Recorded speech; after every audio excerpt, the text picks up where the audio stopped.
안녕하세요, 김어준입니다. 지난주 김명수 대법원장 청문회에서 자유한국당의 질의 내용 중에 공식적인 속기록도 녹취록도 없는 것으로 알려진 전국 법원장 회의에서의 발언 내용, 특정 법무부 비서관의 인사 관련 내용, 법원 내 모임의 구체적인 가입자 정보 등이 등장했습니다. 이런 정보들은 사법부의 고등부장, 실국장급이 아니면 알 수가 없고, 이러한 정보가 종합적으로 취합되는 것은 바로 법원 행정처라고 합니다. 법원 행정처는 통상 대법원장의 사람들이 주요 보직을 맡는다고 알려져 있죠. 그렇다는 이야기는 현 양승태 대법원장의 측근 인사들이 차기 대법원장 후보자 인준을 맡겠다고 나선 걸 의미하는 거 아닌가요? 임기가 며칠 남지 않은 현 대법원장 체제가 차기 대법원장 체제의 출발을 이렇게까지 해방한 사례는 듣도 보도 못했습니다. 그것도 특정 정당과 결탁해서 말이죠. 이거 왜 아무도 문제 삼지 않죠? 이게 저만 이상한가요? 김어준의 의문이었습니다.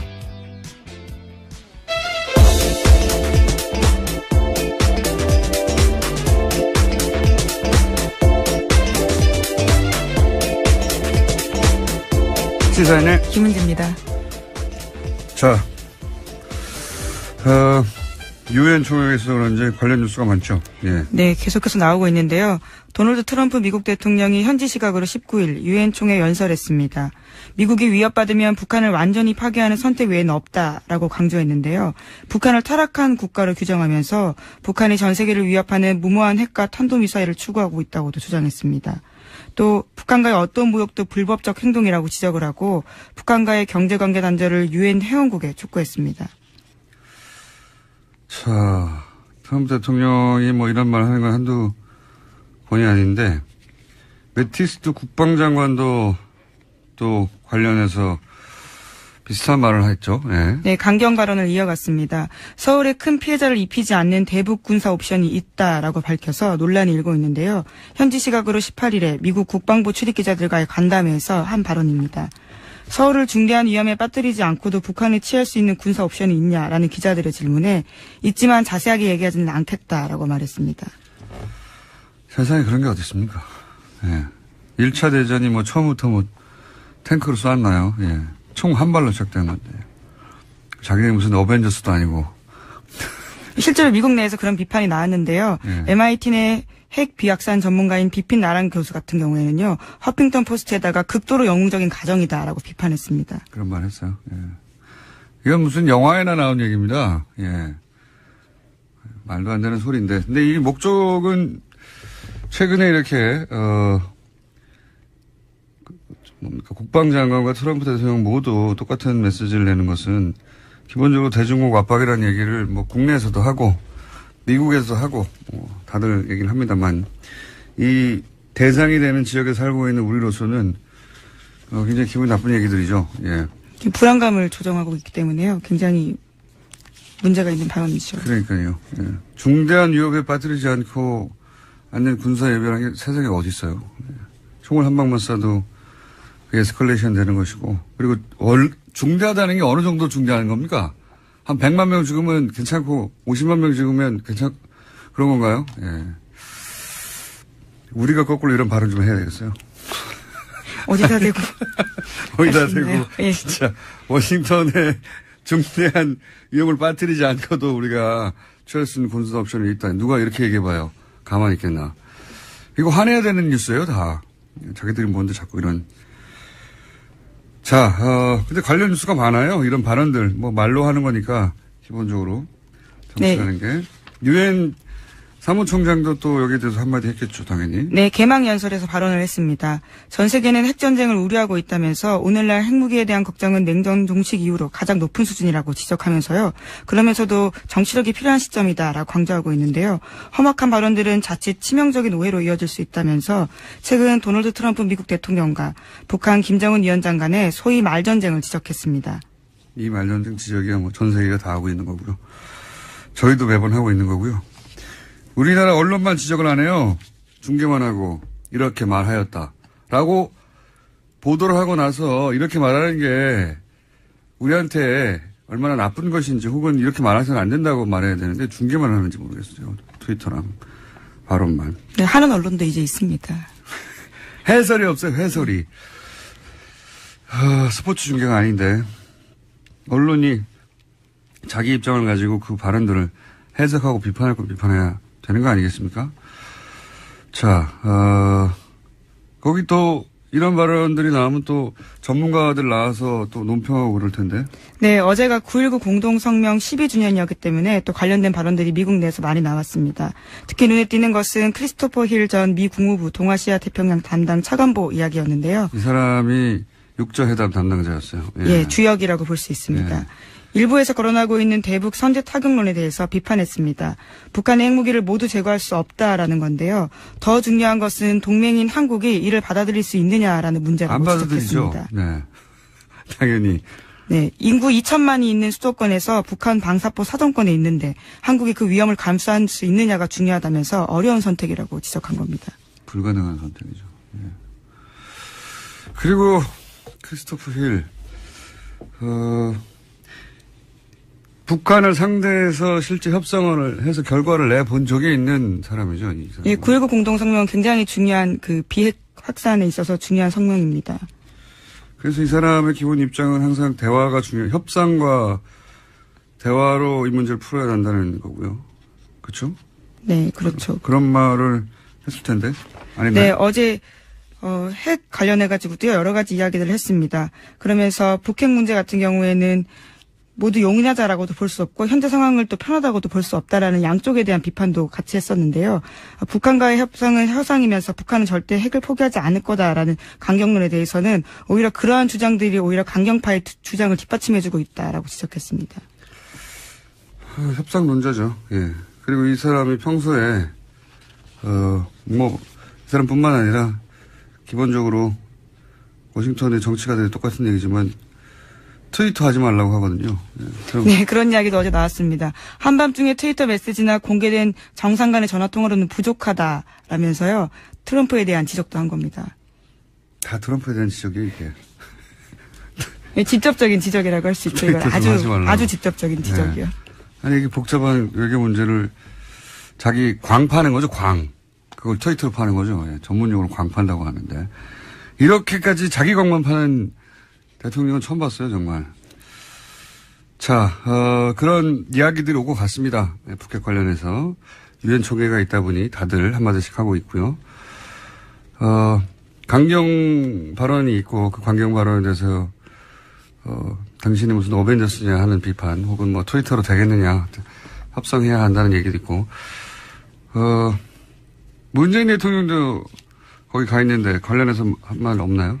예, 어제 첫 일정으로 유엔 사무총장을 만났습니다. 거기서 한반도 위기 상황에 대한 설명을 하면서 역할을 요청했는데요. 구테르스 사무총장 같은 경우에는 한반도 문제는 군사적 해법이 아니라 외교적 해법을 통해야 한다면서 자신의 중재는 언제나 활용 가능하다는 메시지를 육자회담 참가국에 보내겠다라고 이야기했습니다. 아니 그러니까 문재인 대통령의 메시지는 없냐 이거죠. 예, 문재인 대통령도 어제 뉴욕에서 동포간담회 했습니다. 그러면서 최근에 한미관계 쟁점 현안에 대해서 이야기했는데 한미의 입장이 완벽하게 같이 갈 수는 없다라고 인정을 하면서도요. 오히려 그러한 차이는 자연스러운 거다라면서 그것이 오히려 건강하게 발전시키는데 관계를 발전시키는 데 도움이 된다라고 이야기했습니다. 원론적인 얘기지만 기본적인 방향성이 그렇다는 거고요. 자, 이제 국내로 돌아볼까요? 예. 국내 뉴스는 어떤 게 있습니까? 네, 계속해서 댓글 사건 전해드리고 있는데요. 이번에는 군 댓글 사건 관련된 소식입니다. 지난 2013년 국군 사이버사령부 심리전단에 댓글 의혹이 일자 국방부가 수사를 착수했었는데요. 하지만 조직적으로 증거인멸을 했습니다. 심리전단에서 컴퓨터 하드디스크를 통째로 지우는 등의 일이 있었는데 그런데 당시에 한 군무원의 컴퓨터는 자료가 삭제되지 않았다라고 합니다. 다른 부대의 교육을 받으러 가 있었기 때문인데 그래서 해당 군무원이 자신의 컴퓨터를 국방부 조사본부에 제출했고 조사본부가 하드디스크를 복사했다고 합니다. 관련해서 청와대에 이러한 보고가 올라갔다라는 증언들이 나왔는데요. 하지만 당시 군에서는 수사 결론을 청와대 등 외부기관은 연관이 없다라고 밝힌 바 있습니다. 이게 SBS 어제 보도인데 사실 포털에서는 묻혔어요. 보니까 굉장히 중요한 보도인데 핵심이 이거죠. 삭제되지 않은 자료가 있었고 그 자료를 조사본부에 제출을 했는데 그 자료 중에는 그 공작 내용이 청와대로 보고된 증거가 있었다는 거죠. 그러니까 청와대에 보고한 증거를 제출을 했음에도 불구하고 군의 수사 결론은 청와대에는 상관이 없다라고 결론을 냈다는 거고, 더욱 중요한 것은 이 김모 씨가 사실은 양심 선언을 하겠다고 하고 나서 보름 후에 죽었다는 겁니다. 교통사고로. 제가 보기엔 이게 매우 의심스럽습니다만, 양심 선언을 하겠다고 했고 그런 얘기가 나왔는데, 그리고 자료도 제출했고, 증거 자료도. 보름 후에 양심 선언을 하겠다고 한 지 보름 후에 교통사고로 죽었다는 거. 오싹한 내용이죠. 다음은요. 이런 종류의 소위 그 정보기관 관련된 사망 사건들도 지난 10년간 다시 한번 다뤄봐야 된다고 봅니다. 저는. 자, 지나치는 우연이 너무 많아요. 다음 뉴스는요. 네, 이명박 정부 블랙리스트 관련해서 계속 말씀드리고 있습니다. 어제는 방송인 김미아 씨가 피해자로 검찰에 출석했는데요. 국정원은 2010년에 김 씨를 포용할 수 없는 강성으로 분류하고 퇴출 1순위로 지목했습니다. 그러면서 광고주를 통해서 출연해서 배제해야 된다는 계획을 세웠는데 실제로 그렇게 됐습니다. 관련 뉴스 계속 나오겠죠. 네. 광고주를 압박해서 퇴출시킨다. 네. 모든 방법을 다 동원했겠죠. 자, 이 사안은 이제 이 피해자들 진술이나 조사가 끝나고 나면 또 다른 내용들이 나오겠죠. 그때 좀 자세히 다루기로 하고요. 다음 뉴스는요. 네, 국정원 민간인 댓글 부재 사건 관련해서 어제 영장 나왔다라는 이야기 들었는데요. 민병주 전 단장 외에는요, 나머지 2명은 기각됐다라는 소식 전해드립니다. 영장이 기각된 송아묵의 민간인 팀장 같은 경우에는 수백 명의 팀원을 거느린 사람이었습니다. 그리고 2009년부터 4년 동안 국정원에서 10억 원의 돈을 받았는데요. 하지만 오민석 서울중앙지법 영장 전담 부장판사는 공무원의 범죄인 이 사건 범행에서 피의자가 차지하는 지위와 역할, 가담 정도, 또 송 씨를 포함한 전체 범행 가담자에 대한 수사 및 진행 상황을 고려하면 영장을 기각하겠다라고 밝혔습니다. 이 정도 되면 저는, 이것은 사법부의, 독립적인 판단을 존중하고 또 가능하면, 영장을 발부하지 않은 채 수사하는 게 인권 차원에서도 원칙이기도 하고, 그런 원론들을 말할 게 아니라 이 정도면 의도 있는 거 아닌가 싶어요. 이 민간인 팀장인데, 이 팀장이 팀원이 수백 명이었고 10억을 썼는데, 그리고 또 한 사람은 더 웃겨요. 영장 기각한. 또 한 사람은 국정원 직원인데 이제 그 댓글에 쓰라고 준 돈을 가로챘다는 거 아닙니까? 네, 자신이 가로챘다라는 겁니다. 근데 영장이 기각됐습니다. 이 사람도 기각됐는데 기각된 이유가 너무 웃겨요. 네, 피의자가 범행을 인정하고 구속영장 청구 위에 피해 금액을 전액 공탁했기 때문에 영장을 기각한다라고 밝혔는데요. 저는 이게 또 한 번 더 우리 이정열 전 영장 해설 전담 판사를 내일은 연결해야 될 것 같아요. 오늘 저희가 준비 못했습니다. 이게 댓글 공작을 밝히겠다는 거잖아요. 근데 중간에 자기가 횡령한 돈을 공탁한 게 이 사건 본질과 무슨 상관이 있나요? 이게 무슨 사건이 무슨 피해를 입혀가지고 건물 부셨다든지 어디 가게 피해 보상을 다투는 사건이 아니잖아요. 심지어 이 인사 같은 경우에는요, 검찰 조사가 임박하자 출국을 시도하기도 했었습니다. 하지만 출국 금지가 되어 있어서 못 나갔고, 또 수사가 들어가자 자신의 휴대전화를 해지했다라고 합니다. 그러니까 증거인멸이나 도주 위험 다 있는 거던데, 그 금액을 공탁했다는 게 난 너무 웃깁니다. 이게 경제 사범이나 또는 그럴 때 돈을 다투는 게 사건의 본질일 때 피해액을 이런 게 참작이 돼야지. 이거는 이 사람이 댓글 공작에 주요한 인물이었다는 거잖아요. 그 중에 돈을 횡령을 일부 했다는 거고. 야, 정말 저로서는 이해가 안 가는데 이거는 수사 방해 아닌가요? 저는 그렇게 생각이 되는데 거의.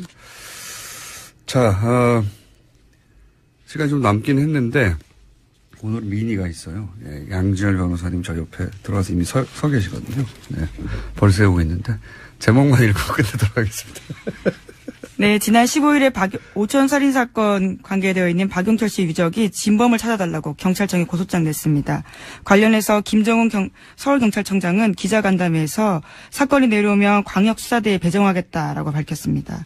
네, 드디어 이제 재수사될 수 있겠군요. 이 사건을 이상하다고 했다가 제가 박근혜 정부 하에서 2년 6개월 구형을 받았어요, 제가. 네, 다 1, 2심 무죄 나지 않으셨습니까? 네. 네. 얼마나 힘들었는데요, 예. 감회가 남다른데, 감옥에 보냈기 때문에. 굉장히 어려운 사건이죠. 너무 많이 관련자들이 이미 사망했기 때문에 너무 늦었어요. 그래서 수사가 같이 시작되면, 예, 제가 해설할 게 많습니다.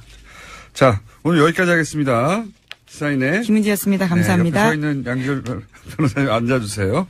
네. 빨리 앉아주시고. 자, 저희가 뭐랄까요. 양지열 변호사가 저희 첫 방송 때부터 저하고 굉장히 많은 티키타카를 해서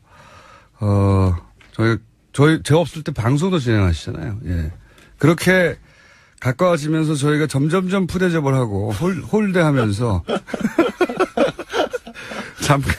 잠깐 나오는 건데 전화가 아니라 직접 나와라. 막 5분이면 끝날 것을. 그런 거였어요? 네. 그걸 왜 불렀어요? 자, 5분이면 끝납니다. 왜냐면 바로 이어서 저희가 이 사이버 사령부 중요한 분이 밖에서 기다리고 계시더라고요. 네네. 네, 잠깐 얘기를 나눴습니다. 네. 국방위 간사분이 나오셨기 때문에 네. 변호사 따위는. 자, 오늘 뭡니까? 알았어. 빨리, 시간도 짧은데 빨리. 빨리 제목도 읽을까요? 제가 질문도? 제가? 다 읽으세요. 뭡니까? 오늘 무슨. 이명박 정권을 향해서 네. 이제 어제 박원순 시장이라든가 아니면, 방송인 김미아 씨 이런 분들의 고소가 잇따랐지 않습니까? 그분들은 가만히 있기 힘들죠, 사실. 아, 그렇죠. 사실 본인에 관한 이게 이제 짐작만 하는 것과 추정, 짐작, 그리고 그렇게 생각만 하던 것과 문서가 튀어나오는 순간 느끼는 감정은 완전히 달라요. 왜냐하면 이제 그분들이 검찰에 들어가서 봤더니 자기네들을 어떻게 탄압을 해라라고 국정원문이 만들어낸 문건을 봤다는 거죠, 눈으로. 자기가 그대로 당했고. 그렇죠. 겪은 일이 그러려니 했다가 말씀하신 것처럼 네. 실제로 이게 국정원 지시로 이뤄진 거라면 도저히 가만히 있을 수 없다. 또 박원순 시장 같은 경우는 이미 2013년도에 이른바 이제 박 시장 제안 문건이라는 걸로 고소고발을 했었는데 당시에 검찰에서는 그 문건이 폰트가 좀 다르다. 아니, 원래 국정원이 사용하던 거랑, 이제 그 제보한 분이 밖에 나와서 출력을 하는 바람에, 우리 그렇잖아요. 같은 프로그램을 터도 버전에 따라서 조금 달라지잖아요. 아니, 그리고 그 폰트가 네. 없을 수도 있어요. 그렇죠. 예. 그러니까 버전에 따라서 달라지니까. 그 컴퓨터, 아니, 그 버전이 똑같더라도 그 컴퓨터에 맞춘 폰트가 그렇죠. 없을 수도 있으면 대체 폰트를 쓰게 되니까. 그렇죠. 그러니까 그건 다른 문건이다. 확인할 수가 없다 그래서 무혐의 처분을 했는데 이번에 원본을 다 나왔잖아요. 네. 그러니까 박 시장 입장에서는 당연히 고소할 수밖에 없죠. 그리고 박원순 시장은 사실 정말 많이 당했어요. 그러니까 시민단체 할 때부터 사실은 당했었으니까. 그렇기도 하지만 특히 이제 서울시장 출마하면서 그때부터 이제 어버이연합이 본격적으로 활동을 한 게 그 언저리거든요. 저는 정말 박 시장님 얘기를 하면 그 왜 병원에 기자들이 밖에서 기다리고 있는데 들어가서 엑스레이 사진 찍었는데 그것도 안 믿겠다고 자꾸 재검하자 그러는 거. 이런 것들은 정말 사람을 2번, 3번 죽이는 일이었잖아요. 국정원, 원세훈 그 당시 원장이 사실은, 이명박 서울시장 시절부터 쭉 정무 부시장이었던 거예요. 부시장이었고 예. 행정부 장관 했었고. 그러니까 서울시장 다음은 대통령 이런 그렇죠. 인식이 머릿속에 있다 보니까 야권의 서울시장 후보들에 대해서 집중적으로 공략을 했던 걸로 보여지고요. 문건 자체가 여권 주요 인사 야권 당시 예. 야권이 있으니까 잠재 가능성이 있음으로 제압해야 한다는 식으로 나와 있어요. 그렇게 제압이라는 단어도 사용이고 예. 그러면서 제일 먼저 동원됐던 게 이제 어버이연합이거든요. 근데 어버이연합, 엄마부대 이런 데들이 나오죠. 그때는 엄마부대는 본격적으로 활동하지 않았습니다. 제가 어버이연합의 활동 역사를 아주 자세히 알고 있는데 그때 어버이연합이 그 박원순 시장 출몰하는 지역이에요. 출몰하는 지역 나타나가지고 박 시장이 무슨 범죄자에 출몰을 하게.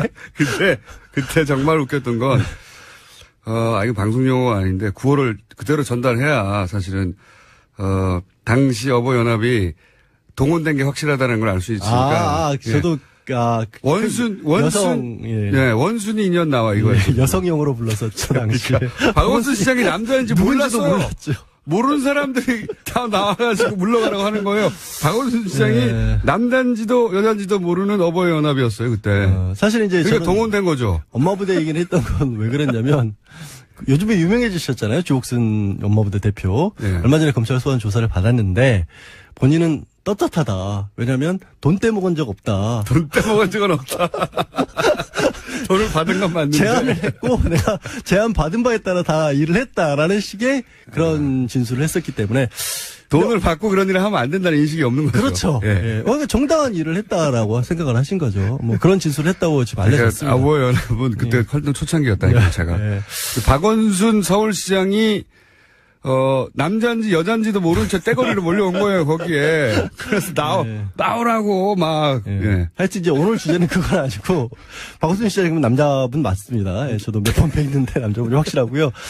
근데 이게 이제 결국에는 향하는 게 이명박 대통령을 향해서 가고 있잖아요. 그러다 보니까 이제 이명박 대통령 예. 측근 쪽에서는 이게 이제 뭡니까? 정치적 보복이다. 정치적 보복이고 국정원이 근거도 없이 기밀을 누설하고 있다라는 이거는 이제 이명박 대통령이 직접 내놓은 건 아니고요. 네, 뭐 측근으로 측근의 알려진 이름을 사람들이 불러서. 언론을 향해서 주장하고 있는 건데 그럼 측근이 혼자 알아서 했을까요? 알아서 했겠죠. 지금 입장 발표를 안 하고 있잖아요. 아니 왜냐하면 원세훈 전 원장이 이미 지금 유죄 판결을 받았고 그거는 공직선거법이나 정치자금법 위반 국정법 위반이니까 좀 떼낼 수 있다고 쳐요. 근데 이번에 언론 탄압이라든가 연예인 문건 같은 경우에는 피해자들이 명백하게 있잖아요.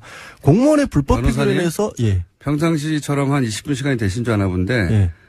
빨리 앞으로 5분밖에 안 남았어요. 빨리빨리 얘기했어요. 그러니까 말을 끊지 마세요 중간에. 그렇게 피해자들이 명백하게 있는데 예. 중간에 자기 직속 보하잖아요. 대통령 직속 기관이잖아요. 국정원은. 네. 그 국정원에 유일하게 보고할 대상이 대통령입니다. 그렇죠. 국정원이 불법 행위를 해서 피해자가 나왔다라면 이거는 국가배상 책임을 져야 될 문제일 수도 있어요. 관리자 책임을 물어서. 당연히 국가배상 책임을 이렇게 지금 소송도 그렇게 한다는 거예요. 그렇죠. 예. 민사하고 형사하고 나눠서. 그러면 이런 정도 상황이면 관여를 안 했더라도 설마 정말 아무 상관이 없어 원전 원장이 알아서 했더라도 부하 직원 잘못했다라는 얘기는 나와줘야 되는데 대통령으로서 책임을 통감한다. 그렇죠. 뭐 이렇게 오히려 정치보복이라는 얘기가 나오고 있다라는 거죠.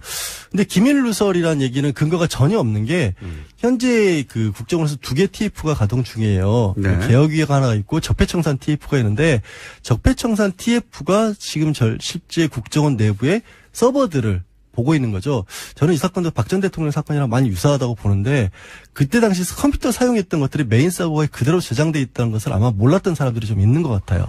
네, 하여튼 그래서 그 메인 서버에 있는 것들을 다 들여다보고 있는데 이거는 현재 국정원장이 내부 직원들하고 외부에서 파견 나온 검사를 동원을 해서 법적 근거가 있다는 말씀이죠. 거죠. 법적 근거가 당연히 있다는 너무 거죠. 길게 얘기하지 마시고요. 법적 근거가 있다.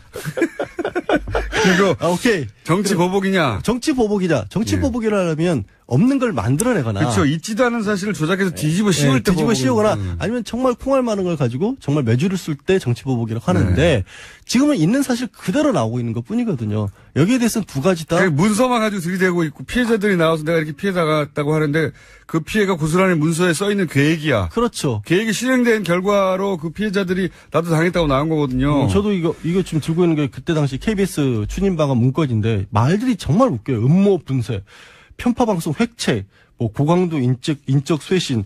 그러니까 그야말로 도대체 이런 말들까지 써가면서 방송사 연예인들에 대해서 탄압을 해야 될까 싶을 MBC 시사방송 없애라고 하는 거 없어질 때 우리가 저거 이제 시사방송 다 없앴다라고 결과를 가지고 말했는데 이게 틀림없이 이제 정권에 불편할 방송들을 없앤 거라고 했는데 그게 계획에 의해서 실행됐다는 그렇죠. 거 아닙니까? 그게 이제 세부 추진 방안 중에 시사 프로, 시사 매거진 PD 수첩, 편파 방송 주도를 황골 탈퇴해야 된다. 손땡땡 반드시 교체.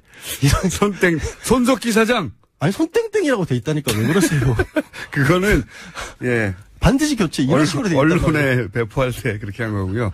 반드시 교체 당했죠. 교체 당했잖아요. 현실로 나왔잖아요. 피해자세요 이분도. 손석기 사장님 고소고발 하십시오. 그러니까 이런 게 이제 남은 건 연결고리를 찾는 건데 원전 원장의 어떤 자백을 받아내거나 아니면 원전 원장이 청와대를 통하는 동안에 청와대 보고가 들어간 건 확실하니까 그 문건을 잡은 청와대 그 보고실 참모들. 근데 대통령 아마도 독대했을 텐데 독대 시에 문서를 들고 가서 주고 받고 하진 않았을 것 같아요. 아, 근데 가능성이 있는 게요. 그거를 뭐 남기지는 않았을 거예요. 근데 이거는 다른 사안입니다만 지금 김관진 전 국방장관에게 보고했던 문건들 같은 내용들이 김관진 장관에게 남아있지는 않은데 누가 가서 내가 김관진 장관에게 보고했다라고 일시하고 문건 내용까지 적은 식으로 그러니까 김관진 국방장관이 대통령에 보고할 문서를 내가 들고 와서 김 장관에게 보고를 보고했고 그래서 그 문서를 들고 갔다. 네, 확인했다. 이런 식의 것들이 나온다라는 거예요. 그 간접적으로. 그런 것들이 좀 쌓인다라고 한다면 늘 얘기하다시피 가리키는 정황 화살표가 너무 많고 뚜렷하다면 피할 수 없을 수도 있죠. 확인해야 되지만. 그러면 지금 양 변호사님의 추정으로 마지막 질문인데요. 네. 이명박 전 대통령이 요 사건 관련해서 소환될 거라고 보십니까? 저는 가능성이 굉장히 높아져 가고 있다. 높아져 가고 있다. 국정원 나왔고 군이 나왔잖아요, 벌써. 일단 근데 이제 그 민사 형사를 이 피해자들이 다 걸었기 때문에 최소한 참고인 조사로라도 받아야 될 상황이 되어 가곤 합니다. 그렇죠. 최소한. 네. 당사자니까 사실은 이제 고소의 당사자죠. 그 참고인으로 불릴지 뭘로 불려올지 모르지 소환 가능성이 좀 높아지는 것 같아요. 근데 명확한 건 좀 찾긴 해야 될 거예요. 그래 어쨌든 국정원 전직 대통령이고 추정이나 혹은 주장만으로는 소환되지 않을 것 같고요. 좀 구체적인 문서가 나와야 소환될 것 같은데 이제 가시죠. 갈게요. 지금까지 몸과 마음이 순수한 양지열 변호사였습니다. 이것도 제가 합니다, 이제. 다음 주에 뵙겠습니다.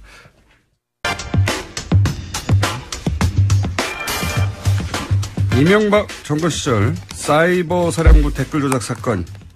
이 사건에 당시 국방부 장관이 직접 개입했다. 이런 주장이 나왔습니다. 국회 국방위 더불어민주당 간사 이철희 의원 직접 나오셨습니다. 안녕하십니까. 안녕하십니까. 여기가 일종의 친정 아닙니까? 그렇죠. 맞습니다. 예. 예, 여기서 방송을 직접 하셨고. 네. 그때가 좋으세요? 국회의원이 좋으세요? 그때가 좋았죠. 아시잖아요. 그래, 마음대로 살 수 있으니까. 자, 그리고 사실 그때는 매일매일 언론에 노출되는데 지금은 이런 일이 있어야 언론에 노출되죠. 그렇죠. 네. 경쟁이 치열하죠. 잊혀지고 있습니다. 자, 저희 방송에 나오시기로 해놓고 JTBC에서 연락 오니까 바로 먼저 나가셨더라고요. 네. 배신. 아니, 꼭 그렇진 않습니다. 꼭 그렇지 않아요.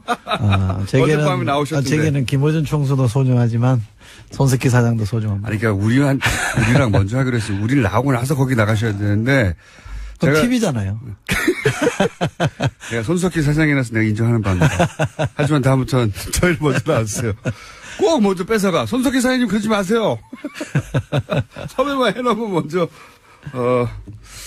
자, 사이버 사령부의 댓글 공작이야 이미 오래전부터 알려진 기정사실인데 여기에 국방부 장관이 개입한 정황이 확실히 나왔다? 네. 네. 어떻게 확인된 겁니까? 사이버 작전 지침이라는 문건이 있어요. 지침? 네. 그게 이제 비밀로 분류되어 있는 문건인데 거기에 김관진 장관이 사인을 한 게 있습니다. 이게 김관진 장관이 도장도 아니고 사인을 했습니다. 자기 이름을 썼는데 처음에 이게 불거졌을 때 지난 정권에서는 장관한테까지 당시 국방장관이었던 보고가 안 됐다 이렇게 사이버 사령부 끊었죠. 단장에서 끝났죠. 그렇죠. 그래서 이게 머리 자르기라고 그러지만 꼬리 자르기로 끝났는데 예.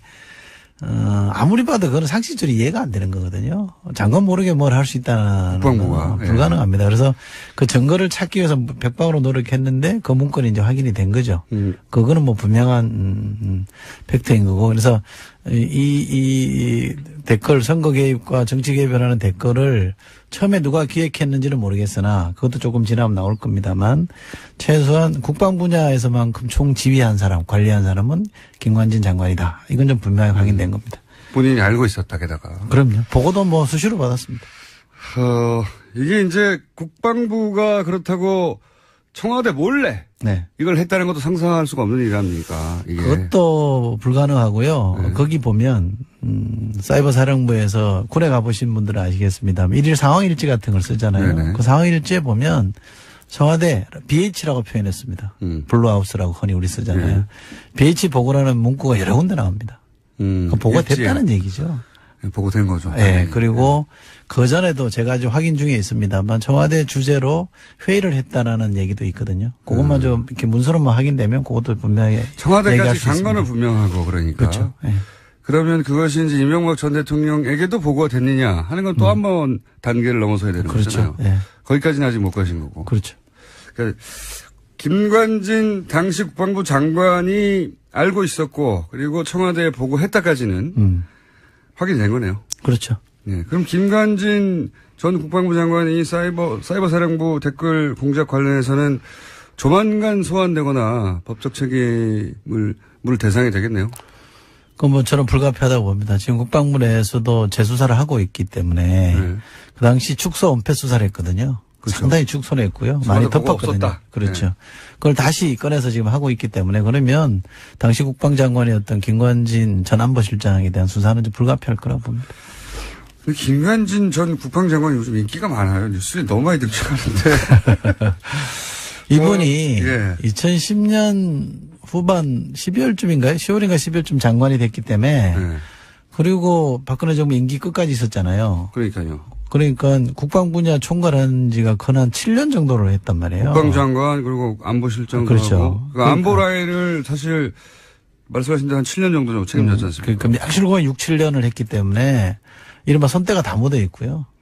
거지 자지우지 했다고 보시면 됩니다. 그러니까 그 과정에서 묻혀있던 것들이 이제 속속 나오는 거고 그 책임의 상당 부분은 김관진 장관이 져야죠. 보통 그 다음 정부에서 전 정부 인사를 고스란히 쓰진 않는데 김관진 전 장관의 경우에는 사실은 뭐랄까요? 승진했어요, 승진.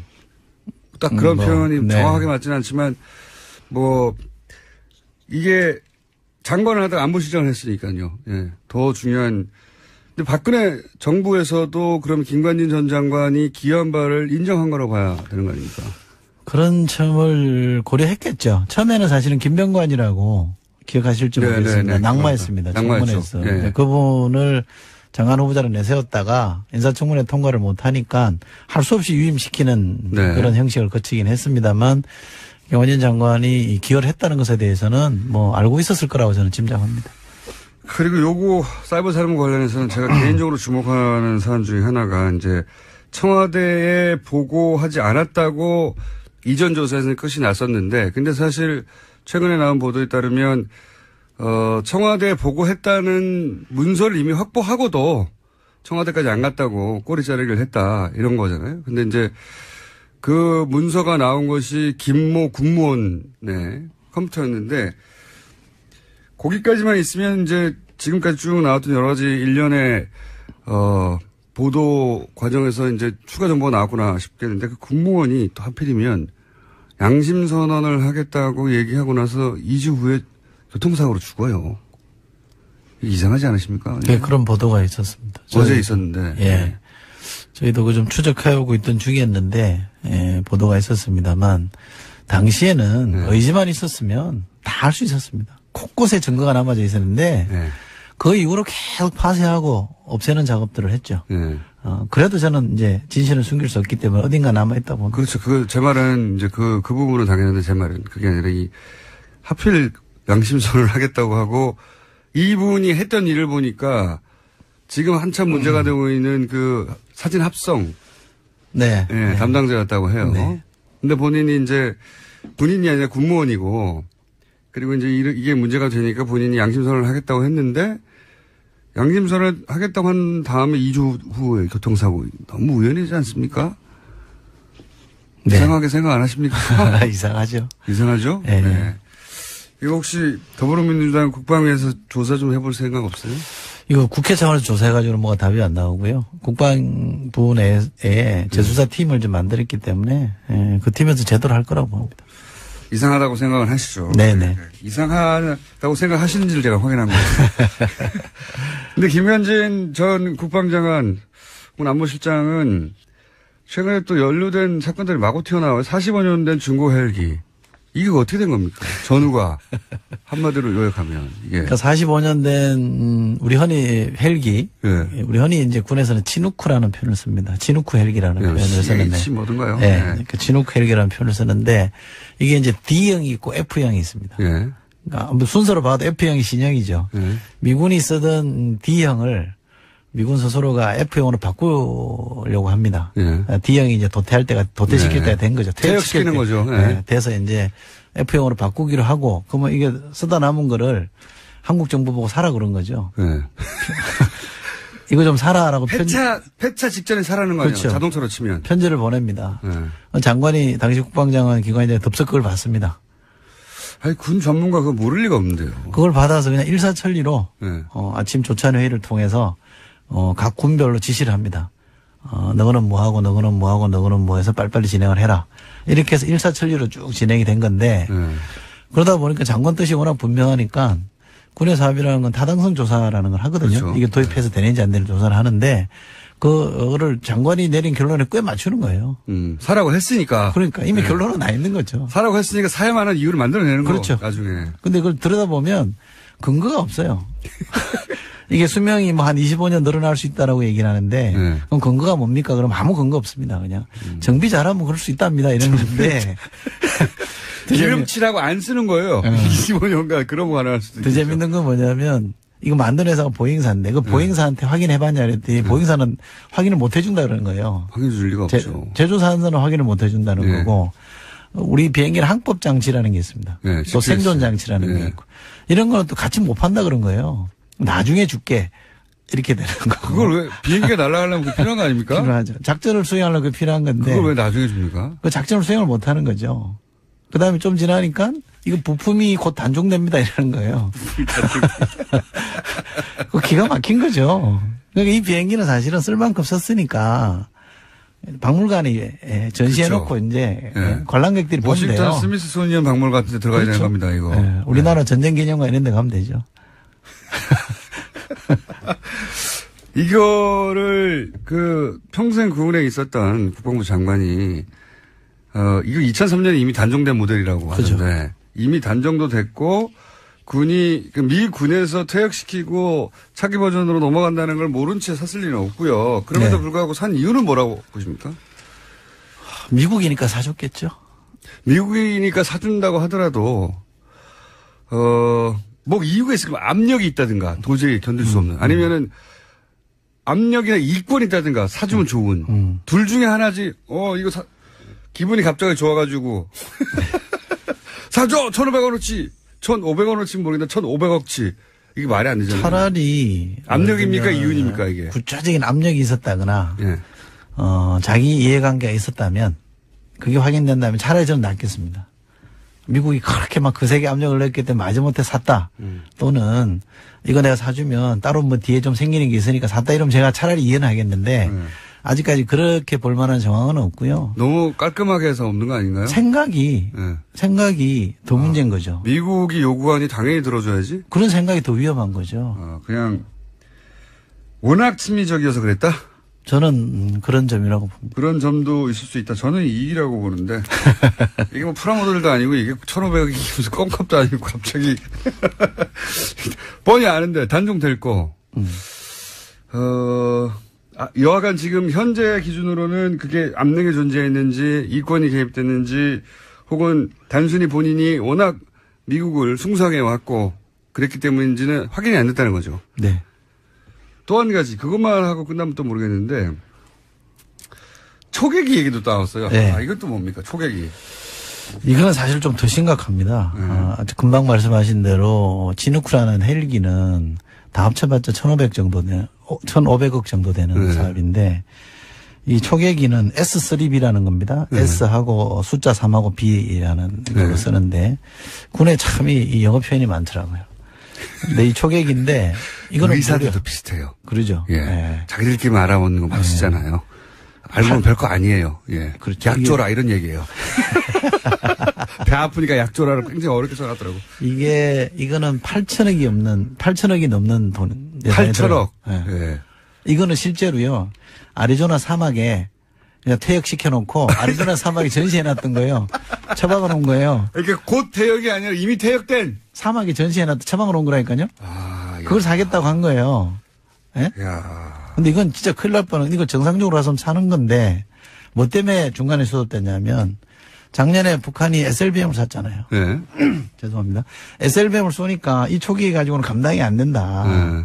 네. 그러니까 덮은 거예요. 중지한 겁니다. 누군가 정상적인 사람이 그래도 있긴 있었나 보네요.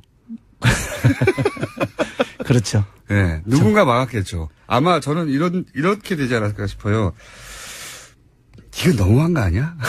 밑에 군에.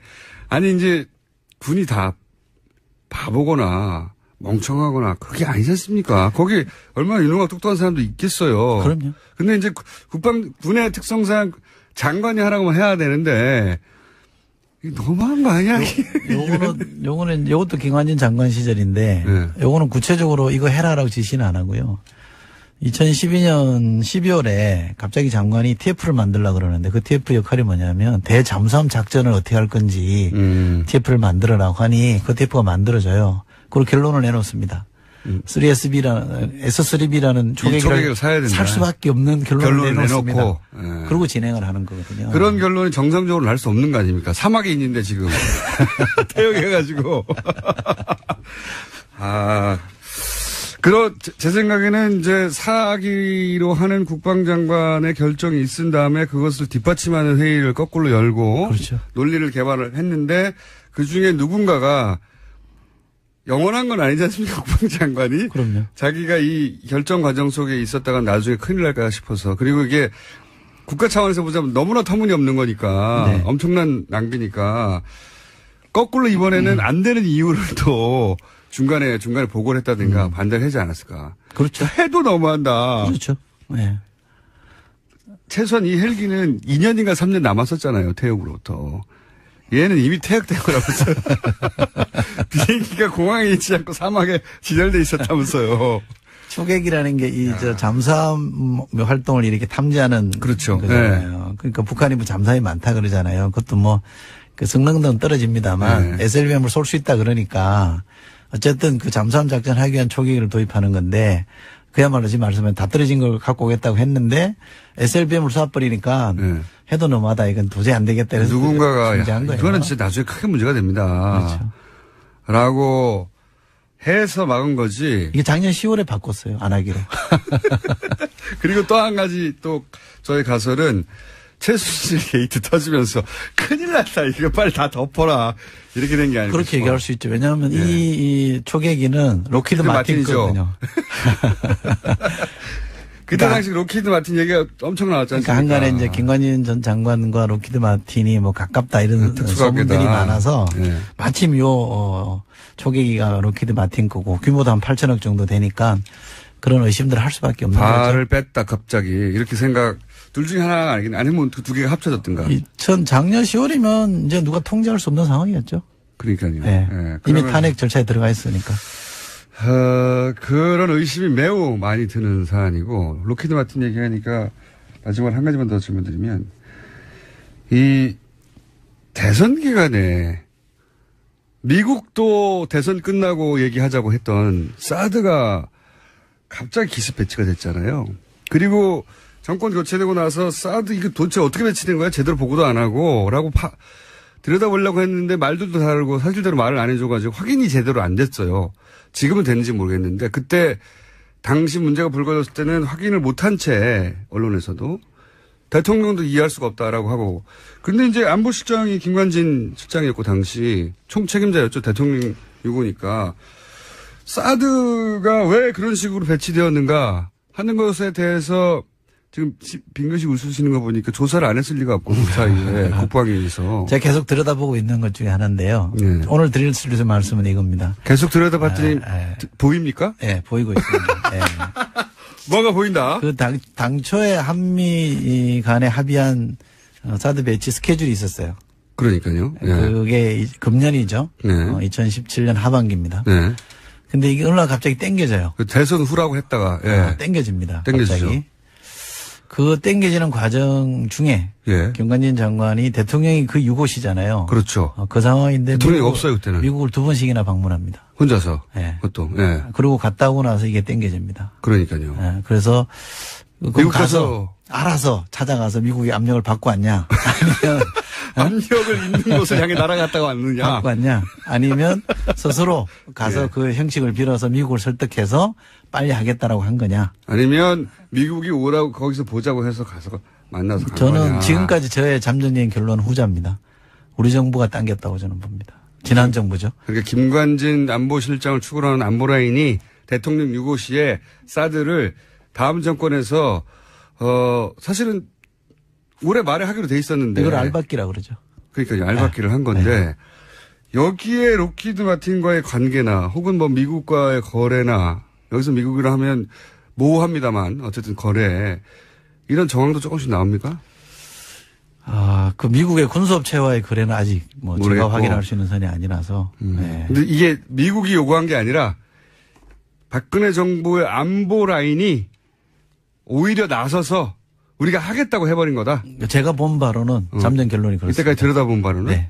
얼마나 자세히 들여다보세요? 조만간 발표됩니까? 뭐 하여간 제가 알고 있는 걸 정리해서 네. 밝혀야죠. 공개해야죠. 왜냐하면 국회의원이 할 일이 그런 거니까. 제 혼자만 알고 있으면 뭐 하겠습니까?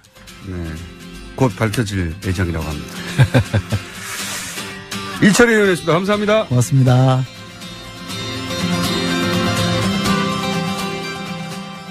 촉구했습니다. 자, 트럼프 대통령이 뭐 이런 말 하는 건 한두 번이 아닌데, 매티스 국방장관도 또 관련해서 비슷한 말을 했죠. 네. 네, 강경 발언을 이어갔습니다. 서울에 큰 피해자를 입히지 않는 대북 군사 옵션이 있다라고 밝혀서 논란이 일고 있는데요. 현지 시각으로 18일에 미국 국방부 출입기자들과의 간담회에서 한 발언입니다. 서울을 중대한 위험에 빠뜨리지 않고도 북한에 취할 수 있는 군사 옵션이 있냐라는 기자들의 질문에 있지만 자세하게 얘기하지는 않겠다라고 말했습니다. 세상에 그런 게 어디 있습니까? 예. 1차 대전이 뭐 처음부터 뭐 탱크로 쏘았나요? 예. 총 한 발로 시작된 건데. 자기네 무슨 어벤져스도 아니고. 실제로 미국 내에서 그런 비판이 나왔는데요. 예. MIT 내 핵 비확산 전문가인 비핀 나랑 교수 같은 경우에는요. 허핑턴 포스트에다가 극도로 영웅적인 가정이다라고 비판했습니다. 그런 말 했어요. 예. 이건 무슨 영화에나 나온 얘기입니다. 예. 말도 안 되는 소리인데. 근데 이 목적은 최근에 이렇게,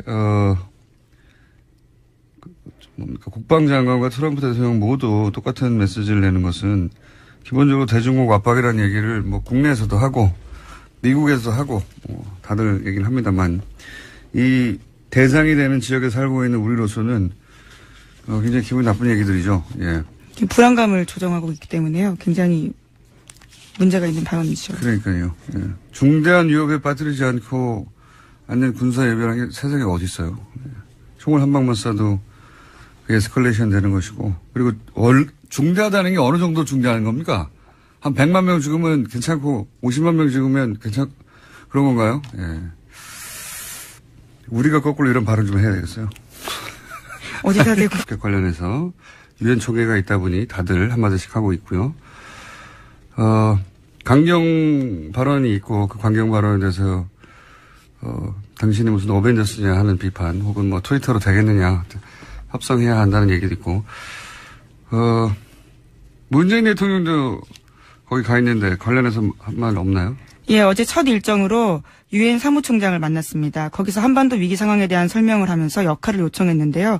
구테레스 사무총장 같은 경우에는 한반도 문제는 군사적 해법이 아니라 외교적 해법을 통해야 한다면서 자신의 중재는 언제나 활용 가능하다는 메시지를 6자회담 참가국에 보내겠다라고 이야기했습니다.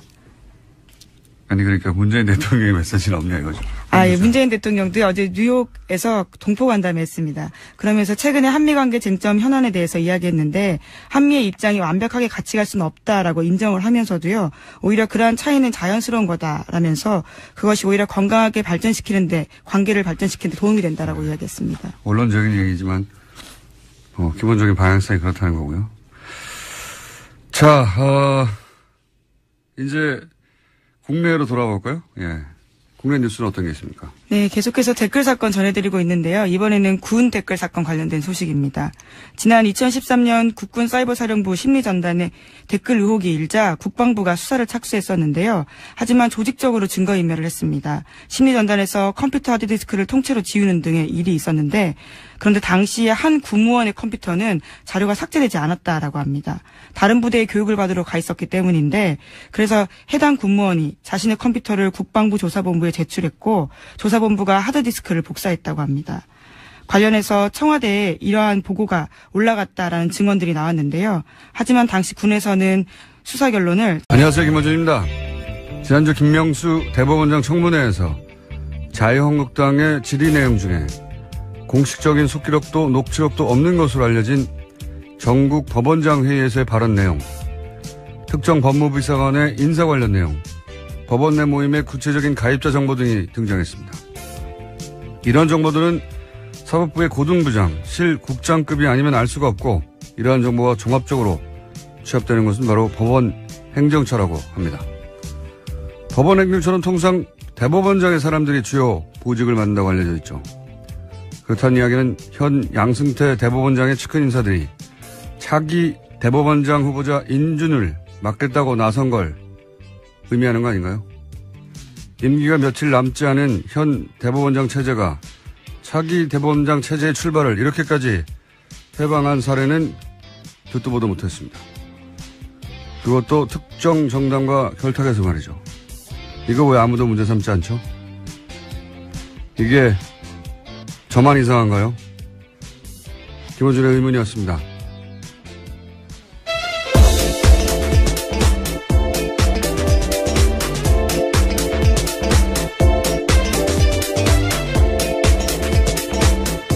시사인의 김은지입니다.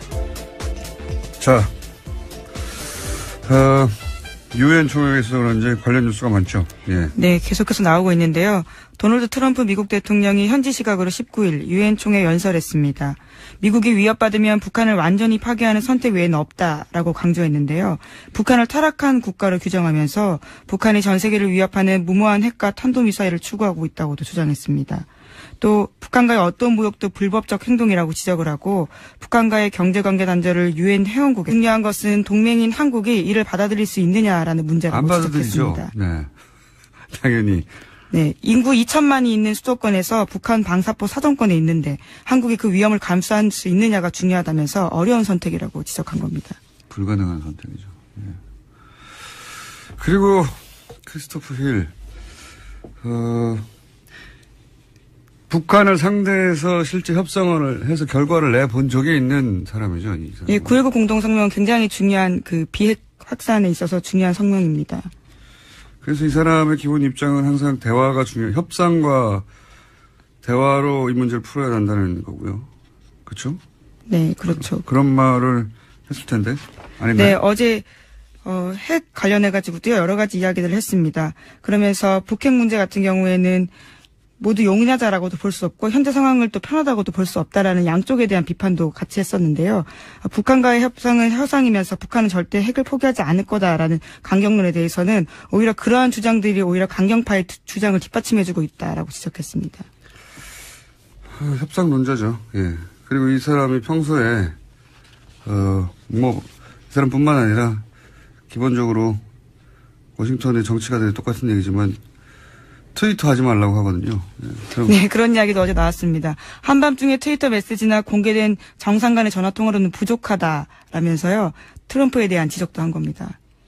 다 트럼프에 대한 지적이에요, 이게. 네, 직접적인 지적이라고 할 수 있죠. 아주 직접적인 지적이요. 네. 아니, 이게 복잡한 외교 문제를 자기 광 파는 거죠, 광. 그걸 트위터로 파는 거죠. 예, 전문용어로 광 판다고 하는데. 이렇게까지 자기 광만 파는 대통령은 처음 봤어요, 정말. 자, 그런 이야기들이 오고 갔습니다. 거기다 대고, 예. 진짜, 워싱턴에 중대한 위험을 빠뜨리지 않고도 우리가 취할 수 있는 군사 옵션이 있다. 누가 이렇게 얘기해봐요. 가만히 있겠나. 이거 화내야 되는 뉴스예요, 다. 자기들이 뭔데 자꾸 이런. 자, 근데 관련 뉴스가 많아요. 이런 발언들. 뭐 말로 하는 거니까, 기본적으로. 정치하는 게. 유엔 사무총장도 또 여기에 대해서 한마디 했겠죠, 당연히. 네, 개막 연설에서 발언을 했습니다. 전 세계는 핵전쟁을 우려하고 있다면서 오늘날 핵무기에 대한 걱정은 냉전 종식 이후로 가장 높은 수준이라고 지적하면서요. 그러면서도 정치력이 필요한 시점이다라고 강조하고 있는데요. 험악한 발언들은 자칫 치명적인 오해로 이어질 수 있다면서 최근 도널드 트럼프 미국 대통령과 북한 김정은 위원장 간의 소위 말전쟁을 지적했습니다. 이 말전쟁 지적이야 뭐 전 세계가 다 하고 있는 거고요. 저희도 매번 하고 있는 거고요. 우리나라 언론만 지적을 안 해요.